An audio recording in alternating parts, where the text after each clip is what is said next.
33 floors above the capital, Hutong at the Shard is the second restaurant to open in the iconic London skyscraper, and the first of two venues from David Yeo's Aqua Restaurant Group. Aqua already operates a Michelin-starred restaurant of the same name in Hong Kong. The concept takes its inspiration from northern Chinese cuisine. BigHospitality caught up with Yeo ahead of the launch at his Aqua Kyoto restaurant in Regent Street. We began by asking how unique he thought the Hutong restaurant would be in London.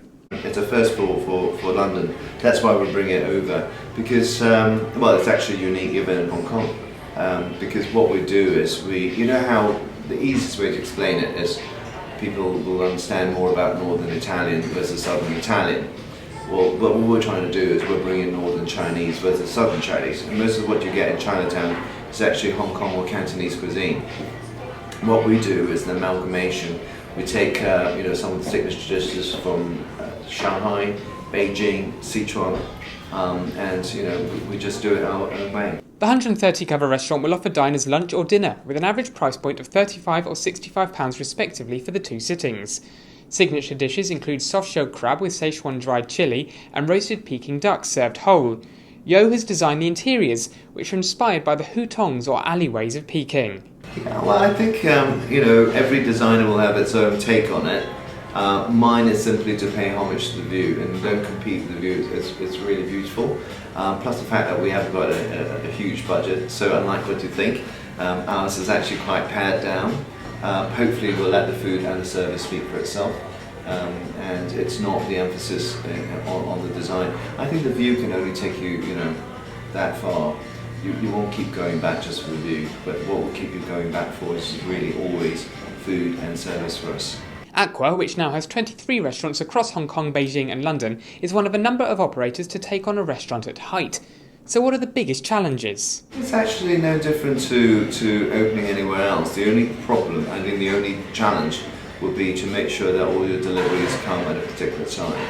Because of the way it is, you can't, it's not like being in Soho where you can drop a delivery at the back at any time. With high-rise buildings, they do try to control the delivery times, so it's going to be quite difficult. Secondly, when they arrive, everybody's rushing for the same lift, so you have to make sure that you stagger your deliveries, and then obviously the exit of the rubbish. And cooking with gas. Yeah. Everybody's afraid of letting you have gas, so it's like we can't cook Chinese food, using induction woks. Yeah. Unfortunately, not yet. Aqua Kyoto and Aqua Nueva received a mixed reception from the restaurant critics when they opened in London in 2009. The Singaporean-born British lawyer was particularly upset with comments about the restaurant and the staff he judged to be cruel. Well, the critics have done us absolutely no harm. As you can see, we're one of the highest grossing restaurants. So I think, to quote somebody saying, they had to sheet their swords quite quickly, and hopefully we'll do the same again with Hutong. I know we like Keith McNally and Balthazar. I think critics really need to look again at what they say. Some of them, the most vicious one has given 5 stars out of a particular restaurant which is now closed. So I think that's his claim to fame. I think, if you're passionate about what you do, every restaurant and every outlet is your baby. And I think it will take a very thick skin, certainly not mine, not to be affected. Because all we try to do is to do something that's creative, that we hope that people will enjoy. But some of the sort of reviews are just cruel, just really cruel. It's just for entertainment value.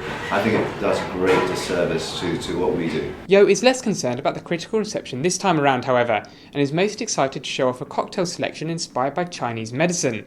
Despite struggling with the UK's immigration policies, Yeo revealed the group would be setting up a hub office in London, and he also hinted at what his next restaurant project might be. Having been brought up around the Soho area, I love smaller restaurants. And that's very close to my heart. So as soon as I'm sort of based back here, I like to. London's going to be the next hub for us. So we're all moving back, and I like to go into the smaller places. If I may say, the trend is similar in Hong Kong at the moment. This is for smaller places, more accessible, no reservations, and basically less of the sort of big scale restaurant.